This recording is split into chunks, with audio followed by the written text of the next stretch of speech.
अस्सलाम वालेकुम। क्या आप ये जानना चाहते हैं कि किस तरह से हम किसी एक बाल की मदद से किसी कातिल तक पहुंच सकते हैं? क्या हम ये बात जानना चाहते हैं कि किस तरीके से एक स्पर्म न्यूक्लियस के ज़रिए हम किसी रेपिस्ट का पता चला सकते हैं? अगर आप ये जानना चाहते हैं तो मेरे साथ रहिए। मैं हूं डॉक्टर आसिम और आज हम बात करने वाले हैं डीएनए फिंगरप्रिंटिंग की।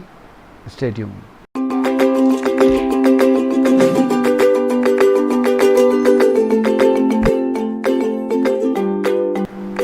अस्सलाम वालेकुम डियर स्टूडेंट, मैं हूं डॉक्टर आसिम महमूद और आप देख रहे हैं मेरा YouTube channel doctor Asim lectures YouTube के ऊपर। और आज हम बात कर रहे हैं जेनेटिक इंजीनियरिंग के एक बहुत ज़्यादा इंपॉर्टेंट टॉपिक की, और जिस टॉपिक के नाम है डीएनए फिंगरप्रिंटिंग। अब डीएनए फिंगरप्रिंटिंग को लेके स्टूडेंट जो है वो थोड़ा सा पजल भी रहते हैं, थोड़ा परेशान भी होते हैं। उनको समझ भी नहीं आता कि डीएनए फिंगरप्रिंटिंग में क्या हो रहा होता है। तो मैं कोशिश करूँगा इस गुत्थी को सुलझाने की, और हम ये कोशिश करेंगे कि बहुत आसान तरीके से हम डीएनए फिंगरप्रिंटिंग को समझ सकें। तो मैं आपको शुरू करता हूँ एक छोटी सी एग्जाम्पल के साथ। तो आइए मैं आपको दिखाता हूँ डीएनए फिंगरप्रिंटिंग को हम किस तरीके से करते हैं। सबसे पहले मैं चाहता हूँ कि आप इस इमेज को देखिए। नाउ यहाँ पर ये एक लड़की है। इस लड़की पे इस चाकू के ज़रिए अटैक हुआ है, और इस चाकू के ज़रिए जो अटैक करने वाले हैं वो 3 सस्पेक्ट्स हैं। और वो 3 सस्पेक्ट कौन हैं? ये सस्पेक्ट 1 है जिन्होंने फ्रेंच जो है वो दाढ़ी रखी हुई। ये सस्पेक्ट नंबर 2 है जो कि रेड हेड है, और ये सस्पेक्ट नंबर 3 है जो कि एक ब्लैक है। अब किस तरीके से हम इस विक्टिम की फॉरेंसिक एग्जामिनेशन करके कातिल का पता चला सकते हैं? यही कमाल जो है वो डीएनए फिंगरप्रिंटिंग हमारे साथ करती है। तो आइए हम ज़रा देखते हैं और पहले समझते हैं कि डीएनए फिंगरप्रिंट क्या होता है, डीएनए फिंगरप्रिंट कैसे बनाए जाते हैं, और आखिर में हम इस पहेली का जवाब सुलझाने की जो है वो कोशिश करेंगे। जब भी हम हमारे डीएनए को देखते हैं तो आप एक बात याद कर लीजिएगा। मैं आपको इसकी एक डायग्राम दिखाता हूँ जो मैंने इंटरनेट से उठाई है। अब आप ज़रा इस डायग्राम को देखिए, बल्कि इससे पहले आप इस डायग्राम को देखिए। नाउ ये 3 डिफरेंट लोगों के आपको डीएनए के डायग्राम नज़र आ रहे हैं, और इसमें आप एक चीज़ नोट कर रहे हैं। वो चीज़ क्या है कि चूँकि ये तीनों लोग इंसान हैं तो इन तीनों की जो जीन्स हैं वो सेम है, यानी जो कोडिंग सीक्वेंस है डीएनए का वो कोडिंग सीक्वेंस सेम है। बट एक चीज़ जो आप बिल्कुल क्लियरली नोट कर रहे होंगे कि इस जीन यानी कोडिंग सीक्वेंस और इस जीन यानी कोडिंग सीक्वेंस, इन 2 कोडिंग सीक्वेंस के बीच में जो नॉन कोडिंग सीक्वेंस है वो डिफरेंट है इन तीनों इंडिविजुअल्स का। यहाँ पर आप देख रहे हैं कि यहाँ पर 10 लिखा है। मैं भी आपको समझाता हूँ कि क्या है। यहाँ पर 14 लिखा है और यहाँ पर 5 लिखा है। इस तरीके से यहाँ हम देखेंगे तो यहाँ 12 लिखा है, या 7 लिखा है और यहाँ 10 लिखा है। ये जो चीज़ है इसको हम नाम देते हैं STR का, और STR फुल फॉर्म है शॉर्ट टेंडम रिपीट्स की। अब शॉर्ट टेंडम रिपीट्स क्या होते हैं इसको ज़रा हम समझते हैं। अगर आप पीछे जाएं और पीछे जाके इस डायग्राम को देखें तो यहाँ पर आप एक चीज़ नोट कर रहे होंगे कि यहाँ पर इस A के बाद जो कि ये सारी जो जीन हैं, ये पार्टिसिपेंट 1 2 3 4 ये सब की जीन है, उस पर देखिए यहाँ पर ये जितने भी कोड्स हैं ये एग्जैक्ट कॉपी हैं जो अपने आप को रिपीट कर रहे हैं, रिपीट कर रहे हैं, रिपीट कर रहे हैं, रिपीट कर रहे हैं, रिपीट कर रहे हैं। जैसे यहाँ देखिए GATA GATA GATA GATA GATA GATA GATA GATA कितनी बार रिपीट हुआ है यहाँ पर? 1 2 3 4 5 6 7 8 same sequence, same pattern DNA में न्यूक्लियोटाइड का 8 मरतबा रिपीट हुआ। तो इसको, इस रिपीटिंग पैटर्न को हम शॉर्ट टेंडम रिपीट का नाम देते हैं। और आप याद कर लीजिए शॉर्ट टेंडम रिपीट्स यानी STRs डीएनए के नॉन कोडिंग पार्ट के अंदर होते हैं, कोडिंग पार्ट में नहीं होते, ठीक है। इसीलिए जब आप डिफरेंट इंडिविजुअल्स को देखते हैं तो उनके जो कोडिंग जीन होते हैं वो तो सिमिलर होते हैं, वो सेम होते हैं, बट जो उनके STRs होते हैं, जो उनके शॉर्ट टेंडम रिपीट्स होते हैं वो एक दूसरे से मुख्तलिफ होते हैं। और यही मुख्तलिफ जो शॉर्ट टेंडम रिपीट्स हैं ये बेस बने हैं किसकी? डीएनए फिंगरप्रिंटिंग की। अब आप ज़रा इस वाले जो है वो डायग्राम को देखिए। अब यहाँ पर देखिए, अगेन यहाँ पर आपको 3 लोग नज़र आ रहे हैं। ये भी इंटरनेट से मैंने डायग्राम उठाया है। यहाँ पर ये खातून और ये 2 साहिबान आपको नज़र आ रहे हैं।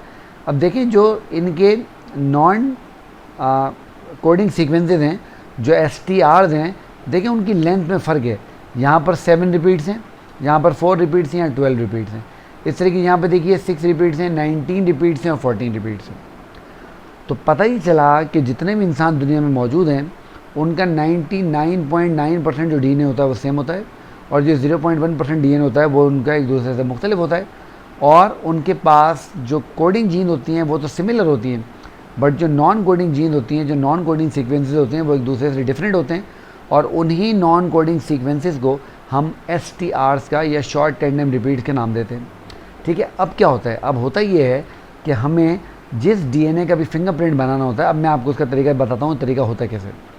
अब हम लोग क्या करते हैं, हमें जिस भी डीएनए का डीएनए फिंगरप्रिंट बनाना होता है, जैसे यहाँ पर मैंने आपके लिए इंटरनेट से एक और इमेज निकाली है। अब यहाँ पर आप देख रहे हैं कि आपने ब्लड सैंपल लिया किसी भी शख्स का, उस ब्लड सैंपल में से, उसके वाइट ब्लड सेल में से या किसी और सेल में से उसका डीएनए निकाला। उस डीएनए को आपने कट किया रिस्ट्रिक्शन एंजाइम की मदद से, और रिस्ट्रिक्शन एंजाइम आपको पता है डीएनए को पर्टिकुलर साइट से काटते हैं, और ये पर्टिकुलर साइट जो होती हैं हर इंसान की इंडिविजुअल की अलग होती हैं दूसरे इंडिविजुअल से, और ये जो इंडिविजुअलिटी है जो एक दूसरे से हमें अलग कर रही है, इसको हम रिस्ट्रिक्शन फ्रेगमेंट लेंथ पॉलीमॉर्फिज्म या रिफ्लिप का नाम देते हैं। ठीक है, यानी रिस्ट्रिक्शन एंजाइम हर इंसान के जब डीएनए सीक्वेंस को कट करेगा, काटेगा, तो वो दूसरे इंसान से उसको अलग करके काटेगा, मुख्तलिफ करके काटेगा। अब हम क्या करते हैं, अब हम इन रिस्ट्रिक्शन एंजाइम की मदद से जो फ्रेगमेंट बने हैं उन फ्रेगमेंट्स को इलेक्ट्रोफोरेसिस जेल के अंदर डाल देते हैं, और इलेक्ट्रोफोरेसिस के प्रोसेस में एक दफ़ा पहले भी आपसे डिस्कस कर चुका हूँ जब मैं आपसे जीन सीक्वेंसिंग की बात कर रहा था, कि उसमें आप डीएनए के सैंपल को एक जेल के अंदर डालते हैं, इलेक्ट्रोफोरेसिस जेल उसको बोलते हैं, और उसके अंदर से करंट पास करते हैं।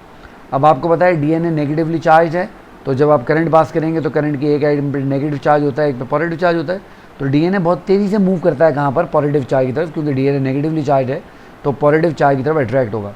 और जब वो पॉजिटिव चार्ज की तरफ अट्रैक्ट होता है तो उसके जो STRs हैं, जो शॉर्ट टैंडेम रिपीट्स हैं, चूँकि उनकी लेंथ डिफरेंट है इसलिए हमें वो non coding sequences different length के नज़र आएंगे। उसके बाद हम क्या करेंगे, जो एक्सेसिव डीएनए होगा उसको वॉश आउट कर देंगे।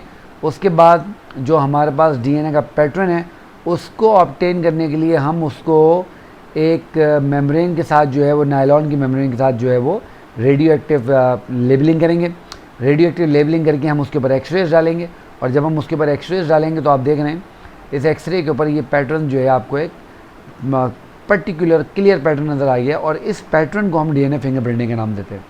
तो इस तरीके से जो है वो डीएनए फिंगरप्रिंटिंग जो है वो की जाती है। अब सवाल ही पैदा होता है कि डीएनए फिंगरप्रिंटिंग करने का हमें एडवांटेज क्या है। तो इसके कुछ एडवांटेजेस तो मैं और आपसे अभी बात कर लेता हूँ। अब ज़रा आप देखिए यहाँ पर कि यहाँ पर ही हमारे पास एक क्राइम सीन हुआ, उस क्राइम सीन के ऊपर हमें एक खून पड़ा हुआ मिला, और ये हमें खून जो है बंदा जिसका मर्डर हुआ उसकी बॉडी से जो है वो हमें मिला। जब हमने इसको देखा तो हमने हमारे पास दो सस्पेक्ट थे, सस्पेक्ट 1 था और सस्पेक्ट 2 था। अब हमने क्या किया, ब्लड से डीएनए निकाला, डीएनए निकाल के उसको सैंपल किया, तो देखें यहाँ पर एक सैंपल में आपको 12 रिपीट मिल रहे हैं और एक में आपको 16 रिपीट मिल रहे हैं। STRs की बात हो रही है। जब हमने इसका फिंगरप्रिंट बनाया तो आप देख रहे हैं सस्पेक्ट A का डीएनए फिंगरप्रिंट ऐसे बना और सस्पेक्ट B का डीएनए फिंगरप्रिंट ऐसे बना। तो देखिए यहाँ पे हमें 12 STR मिल रहे हैं, यहाँ 16 STR मिल रहे हैं, और यहाँ पर भी हमें 12 और 16 STR मिल रहे थे। और जब आप डीएनए फिंगरप्रिंट देखेंगे तो इसका क्राइम सीन का इस सस्पेक्ट B के साथ मैच कर रहा है। अब याद रखनी है ये बात कि ये कोई 100% कंक्लूसिव एविडेंस नहीं है, बट ये शो करता है कि जिस वक्त क्राइम कमिट हुआ उस वक्त या तो उस बंदे ने क्राइम कमिट किया है, या जिस वक्त क्राइम कमिट हुआ उस वक्त ये वहाँ मौजूद ज़रूर था एटलीस्ट। अच्छा, कभी कभी ऐसा होता है कि आप किसी को फंसाने के लिए किसी बंदे का ब्लड सैंपल लेके उसको कंटेमिनेट करके उसको फंसाने के लिए भी ये काम कर सकते हैं, बट नॉर्मली ऐसा नहीं होता। तो नॉर्मली ऐसा होता है। अच्छा, अब इसी तरीके से फ़र्ज़ करते हैं कि आप हॉस्पिटल में बहुत सारे बच्चे हैं वो मिक्सअप हो गए हुए हैं आपस में और पता नहीं चल रहा है कि कौन सा बच्चा किसका है। तो इस तरह डीएनए फिंगरप्रिंटिंग करके हम बच्चों के जो सैंपल्स हैं उनको उनके पेरेंट्स से मैच करके पता चला सकते हैं कौन सा बच्चा जो है वो किसका है। और ये बहुत इंपॉर्टेंट होता है जब आप इनहेरिटेंस की प्रॉब्लम जो है वो सॉल्व कर रहे होते हैं। यानी फ़र्ज़ करें कि लेट सपोज कोई साहब थे और खुदा न खास्ता अल्लाह ना करे उनका बच्चा था वो एबडक्ट हो गया, अगवा हो गया बचपन में, और 20 साल बाद कोई नौजवान वहाँ आके खड़ा हो गया सामने और वो कहने लगा कि मैं जो है आपका वही बच्चा हूँ जो 20 साल पहले किडनैप हो गया था। तो वो साहब कैसे पहचानेंगे कि ये उनका बच्चा है? आसान तरीका है, वो उसके डीएनए फिंगरप्रिंट कराएंगे। अगर उनका डीएनए फिंगरप्रिंट उस बच्चे का उनसे मैच कर जाएगा तो वो जो है उनका अपना बच्चा होगा, अदरवाइज़ जो है वो किसी फ्रॉड का जो है वो मुर्तकिब वो बंदा हो रहा होगा। तो इस तरीके से जो पेरेंटहुड के मसाइल हैं उनको रिज़ॉल्व किया जाता है। मिसिंग पर्सन के जो मामला हैं उनको इस तरीके से रिज़ॉल्व किया जा सकता है। इस तरीके से अगर कोई बहुत बड़ा सस्पेक्ट हो, जैसे आपको पता है अमेरिकन ने जब उसामा बिन लादेन को हट डाउन किया एबटाबाद में, तो उन्होंने उसामा बिन लादेन को जो कंफर्म किया उसकी डेड बॉडी को, वो उसने उसके डीएनए फिंगरप्रिंट के ज़रिए किया। इस तरीके से आपको याद होगा आज से कुछ अर्से पहले एक चित्राल में एक जो है वो एयर क्रैश में जुनैद जमशेद की डेथ हो गई थी, और भी उसमें लोग थे, बट जुनैद जमशेद बहुत अ प्रोमिनेंट फिगर। तो जुनैद जमशेद की जो बॉडी थी उसको उनके भाई के डीएनए फिंगरप्रिंट के साथ मैच करके आइडेंटिफाई किया गया था कि ये जुनैद जमशेद की बॉडी। तो मिसिंग पर्सनस की इस्टेब्लिशमेंट के लिए, आइडेंटिटी के लिए, इस तरीके से अगर कोई लाशें ऐसी हैं जो आइडेंटिफाइबल नहीं हैं, जिनको आप पहचान नहीं पाते हैं, उनकी आइडेंटिफिकेशन के लिए, इस तरीके से इनहेरिटेंस के मसाइल को हल करने के लिए, तो बहुत सारे कामों के लिए जो है वो डीएनए फिंगरप्रिंटिंग को इस्तेमाल किया जाता है।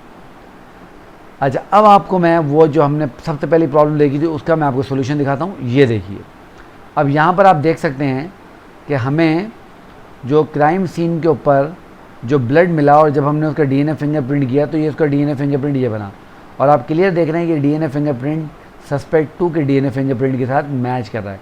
फिर मैंने आपको बताया कि ये 100% कंक्लूसिव एविडेंस नहीं है, बट ये इस बात को इंडिकेट करता है, इस बात का इशारा देता है कि जिस वक्त क्राइम कमिट हुआ तो या तो ये बंदे ने क्राइम कमिट किया, या जब क्राइम कमिट हुआ तो एटलीस्ट वो शख्स वहाँ मौजूद ज़रूर था और वो कुछ ना कुछ उसके बारे में जानता ज़रूर होगा।